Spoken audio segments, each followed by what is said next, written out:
শুভ দুপুর বন্ধুরা। প্রত্যেক দিনের মতো আজকেও দুপুরে লাঞ্চের রেসিপি নিয়ে হাজির হয়েছি। সাধারণ রেসিপি দেখুন। আচ্ছা, প্রথমে আছে দেখুন সাদা ভাত, তারপরে আছে শুক্তো। গরমে প্রত্যেক দিনই শুক্তো খেতে ভালো লাগে। তারপর আছে দেখুন চিচিঙ্গা দিয়ে চিংড়ির মাথা বেটে একটা পাতলা ঝোল। গরমে খুবই তৃপ্তিদায়ক রেসিপি। এটা আমার ইউটিউব চ্যানেল, ফেসবুক দু জায়গায় দেওয়া আছে, আপনারা চাইলে দেখে নিতে পারেন। আর আছে একটু ডাল, শুকনো করে দেখুন রেখে নিয়েছি, কালকের ডাল ছিল। এটাও খেতে খুব ভালো লাগে, মানে কড়াইতে শুকিয়ে নিয়েছি ডালটা, একদম ঝুরঝুরে করে নিয়েছি।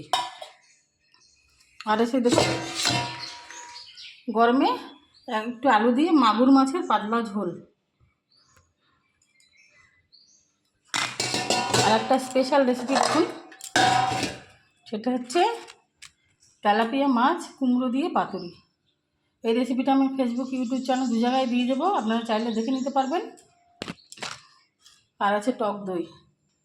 আজকে দুপুরে লাঞ্চের রেসিপি কেমন হয়েছে কমেন্ট করে জানাবেন। আর যদি কোনো রেসিপি আপনাদের ভালো লেগে থাকে আমার চ্যানেলে গিয়ে আপনারা দেখে নিতে পারেন, দেখে নেবেন। আর যদি আপনাদের একটুও ভালো লেগে থাকে লাইক, কমেন্ট, শেয়ার, সাবস্ক্রাইব করতে ভুলবেন না। ধন্যবাদ।